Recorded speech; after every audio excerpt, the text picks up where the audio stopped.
दोस्तों, यह एक सच्ची घटना है। थोड़ा समय निकालकर इसे अंत तक जरूर सुनिएगा। भावनगर राजकोट हाईवे पर स्थित एक होटल पर पीआई पटेल दोपहर का भोजन करने जा रहे थे। खाकी वर्दी, काले चश्मे और मुंह से सिगरेट का धुआं निकालते हुए पीआई पटेल जीप की बाईं ओर बैठे थे। कांस्टेबल राठौर जीप चला रहा था। रास्ते में आगे जाते हुए कालकावाड़ी इलाके के पास उन्हें एक मोटरसाइकिल गिरी हुई दिखी। पीआई पटेल ने राठौर से कहकर जीप रुकवाए। वह तेजी से नीचे उतरे और पास जाकर देखा तो एक 22 साल का युवक सड़क के किनारे बने नाले में पड़ा था।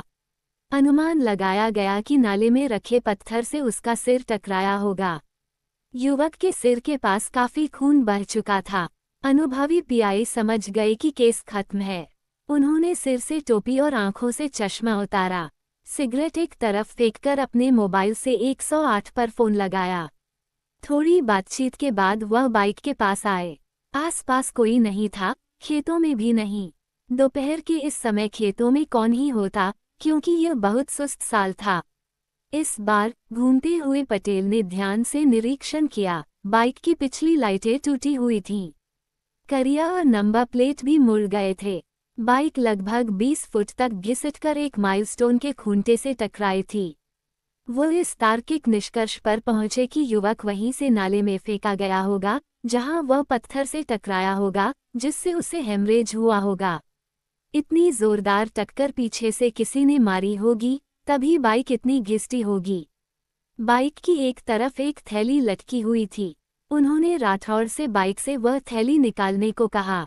उसमें 3 खानों वाला टिफिन था, जिसमें से सब्जी का थोड़ा सा रस बाहर गिर गया था। थोड़ी देर में 108 एम्बुलेंस आ गई। साथ ही पत्रकार मकवाना भी आ पहुंचे। इसी बीच एक कांस्टेबल आया और पीआई पटेल ने स्वयं फरियादी बनकर एफआईआर लिखवाई। पंचनामा हुआ। घटनास्थल पर कोई अन्य गवाह नहीं था। सबसे पहले युवक के शव को 108 में रखा गया। युवक की जेब से दूर गिरा हुआ मोबाइल भी मिला और उसकी जेब से एक बटुआ, जिसमें लगभग 1200 रुपये की रकम थी और एक बुढ़िया मां की तस्वीर थी। ऊपरी जेब से एक कार्ड मिला। Dinesh Balabhai Nayak, constable of Indo Tibetan border security. हाँ, युवक इंडियन आर्मी में था। जब युवक के शव को 108 में ले जाया गया तो पीआई पटेल और बाकी दोनों पुलिसकर्मियों ने युवक को सलाम किया। राठौर, जीप वापस पुलिस स्टेशन ले लो, आज खाना खाने का मूड नहीं रहा है, पीआई पटेल ने उदास आवाज में कहा। वह जीप में रखे पहले टिफिन को घूर रहे थे। वह टिफिन उन्हें बेचैन कर रहा था। यस सर, कहकर राठौर ने जीप को वापस पुलिस स्टेशन की ओर मोड़ दिया। पुलिस स्टेशन पहुंचकर पटेल ने सबसे पहले युवक के मोबाइल फोन से आखिरी कॉल वाले नंबर पर फोन लगाया। सामने से युवक के दोस्त राकेश ने फोन उठाया। बातचीत हुई और सारी जानकारी मिलते ही वो फूट फूट कर रोने लगा। बातचीत के दौरान पटेल को पता चला कि दिनेश अपने दोस्त से मिलने जा रहा था। वह आर्मी से छुट्टी लेकर 2 दिन पहले ही दादी से मिलने आया था। करीब 1 घंटे में युवक का शव पोस्टमार्टम से आ गया और उसका दोस्त राकेश भी आ गया। वह जोर जोर से रोया। पीआई ने पूछा, दिनेश तुम्हें मिलने आ रहा था तो टिफिन क्यों ला रहा था? साहब, उसे अपनी दादी माँ के हाथ का खाना बहुत पसंद था। वह जहाँ भी जाता लगभग टिफिन लेकर ही जाता। और वैसे भी जो फौज में होते हैं उन्हें घर से ऐसा लगाव होता ही है, उसने हिचकियों के साथ कहा। जरूरी औपचारिकताएं पूरी करके पीआई पटेल उस मृतदेह को उसकी दादी को सौंपने के लिए रवाना हुए। राकेश को भी साथ ले लिया। जीप में बैठते समय भी उन्होंने उस पहले टिफिन की तरफ देखा। ऐसा लगा जैसे वह टिफिन उन्हें बार बार याद आ रहा था। दिनेश के पिता और माता क्या करते हैं? पटेल ने जीप में ही पूछा। साहब, जब दिनेश 3 साल का था तभी उसके पिताजी का देहांत हो गया था और उसकी मां ने 1 साल बाद दूसरी शादी कर ली थी। उसकी मां ने 1 साल तक तो दिनेश को अपने पास रखा, लेकिन जैसे ही दादी मां को पता चला कि वहां दिनेश की ठीक से देखभाल नहीं हो रही है तो दादी मां दिनेश को ले आई। मैं और दिनेश साथ पढ़ते थे। साहब, वो किसी से बात नहीं करता था, बहुत गर्म स्वभाव का था, लेकिन मेरा खास दोस्त था, राकेश ने भीगी आंखों से कहा। पटेल को जानकारी मिली कि दिनेश की दादी का नाम ओतिमा है। राकेश ने आगे बताया, साहब, वह हमेशा हाई स्कूल में टिफिन लेकर ही आता था। उसकी दादी जो भी बनाती उसे बहुत पसंद आता था।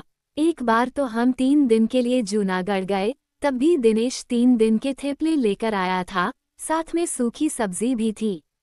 शिक्षकों ने और हमने बहुत जोर दिया कि सारे बच्चे अच्छी होटल में खा रहे हैं, तू एक बार तो खा, पर वह टस से मज नहीं हुआ और जरा भी नहीं खाया। इतना ज्यादा दादी माँ के प्रति प्रेम था उसे।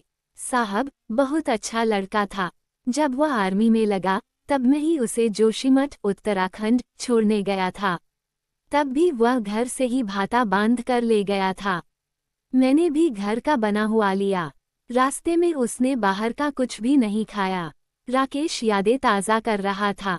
गाड़ी उबड़ खाबड़ रास्ते पर चल रही थी। पटेल और राठौड़ को अब पूरी दिलचस्पी आ रही थी। वह आर्मी में जाने के बाद दिनेश के खाने का क्या हुआ? वहाँ उसे खाना नहीं भाया होगा न शुरुआत में। पीआई ने बात को आगे बढ़ाया। हाँ साहब, मुझे भी यही चिंता थी कि दिनेश वहाँ टिकेगा नहीं। उसे अपनी दादी के सिवा किसी का खाना पसंद नहीं था। पर आपको हैरानी होगी, 3 दिन बाद उसका फोन आया। वो खुश था। मैंने खाने की बात छेड़ी तो उसने कहा, यार राकेश, खाना तो बहुत अच्छा है और अब तो हम भारत माता की गोद में हैं, माँ जो दे वो खा लेना है। जीवन में राकेश, एक बात याद रखना कि कभी भी माँ के बनाए खाने को नज़रअंदाज मत करना। माँ का खाना तो भाग्यशाली को ही मिलता है। और मेरे पास तो अब 2 माँ हैं, एक ओतिमा और दूसरी भारत माँ। तू मेरी चिंता मत करना राकेश। यहाँ मैं भारत माँ की गोद में हूँ और वहाँ आऊँ तो ओतिमा की गोद में। राकेश ने बात की। उसके चेहरे पर गंभीरता थी। पीआई पटेल की मुख मुद्रा चमक उठी। गांव आ गया। गांव के किनारे स्थित एक घर के पास 3-4 बुढ़िया औरतें बैठी थीं। जीप में ही राकेश ने कहा, साहब, जो सफ़ेद साड़ी वाली हैं, वही दिनेश की दादी माँ ओतिमा हैं। एकदम ऊंची और हष्ट-पुष्ट ओतिमा के हाथ में कुछ किताब जैसा था। अनुभव की थपेड़ों के सामने अडिग, ऐसा उनका तेजों में चेहरा। माथे पर पड़ी झुर्रियों में करुणा झलक रही थी। 70 के आसपास पहुंची ओतिमा अभी भी तंदुरुस्त दिख रही थीं। साहब, आप बात करना। मैं नहीं कर पाऊंगा, प्लीज। राकेश गले से रुंध गया।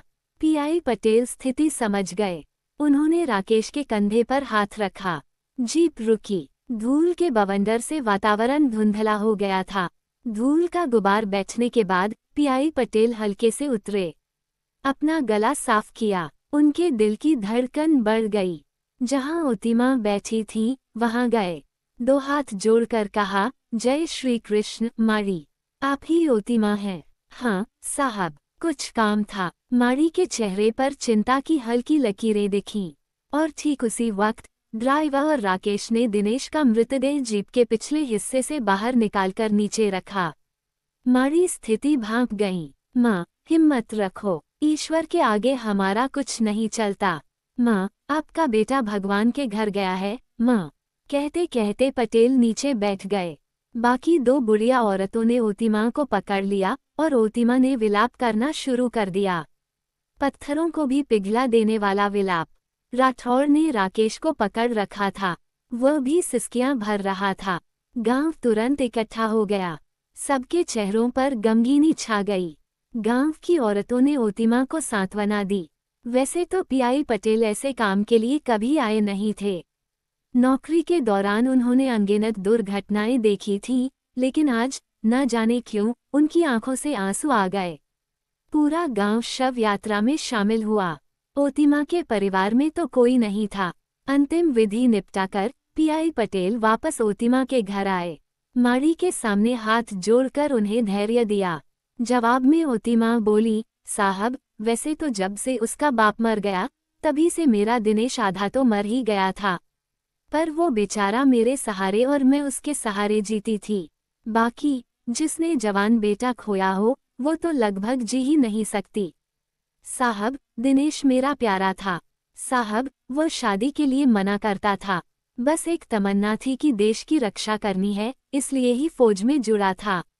पीआई पटेल नीचे बैठे। माड़ी के दोनों हाथों में हाथ लेकर आश्वासन दिया और खड़े हो गए।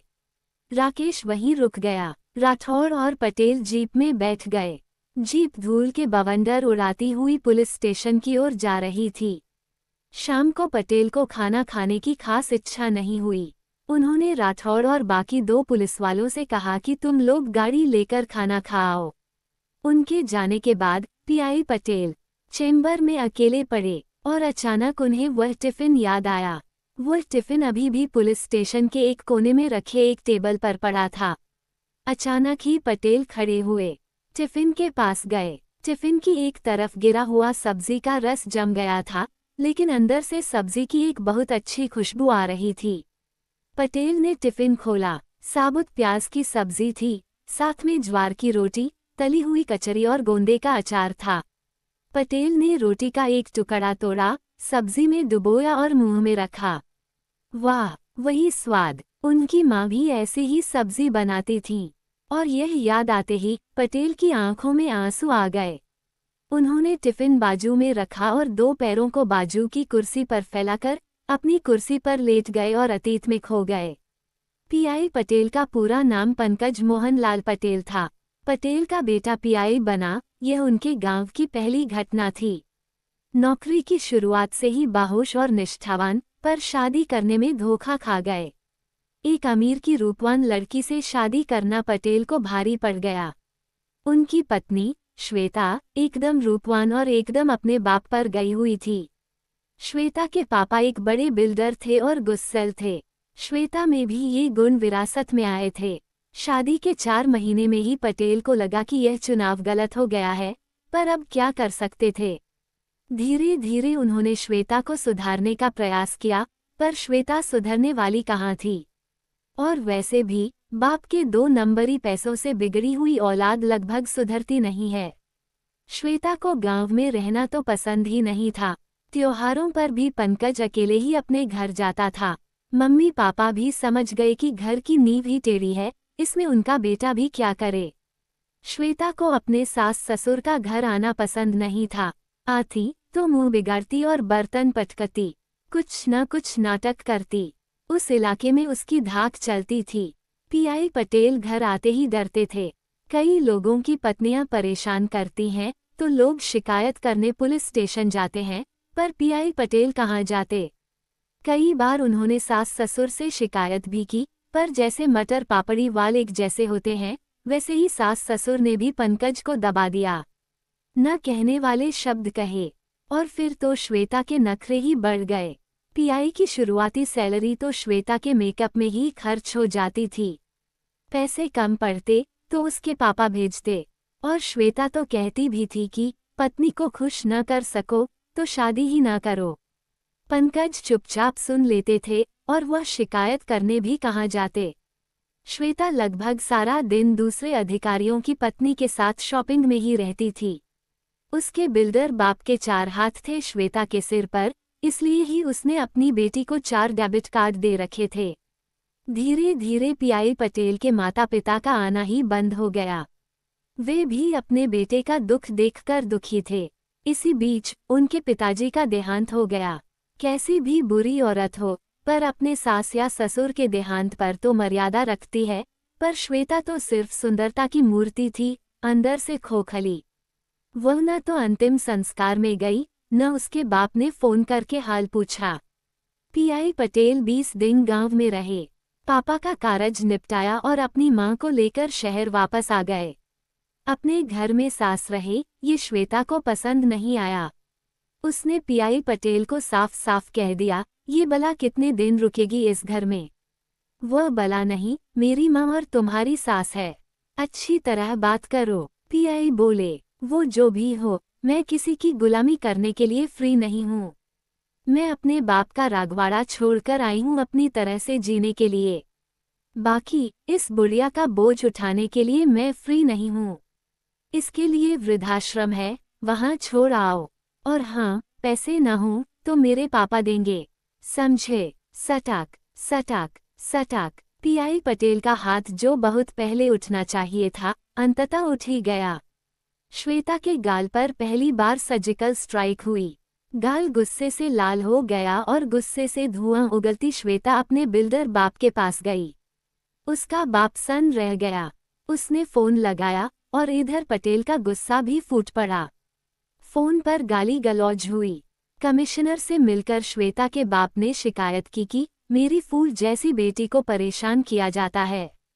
महिला नेताएं आई, अखबारों में सच्ची झूठी कहानियां आई और अंत में ये केस डीवाईएसपी जाडेजा को सौंपा गया। जाडेजा ने जानकारी जानी। पटेल से पूछा, क्या करना है? साहब, मुझे वह नहीं चाहिए। जो मेरी माँ को बला कहे वह मेरे घर में नहीं हो सकती, पटेल ने कहा। पर इसमें ऊपर से दबाव है पटेल।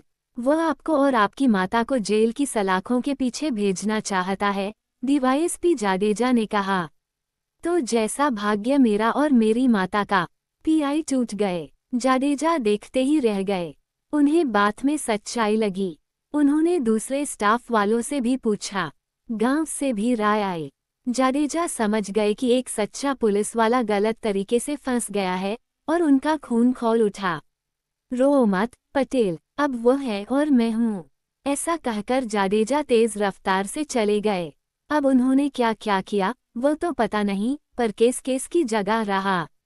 महिला मंडल वालों ने अपने झंडे समेट लिए।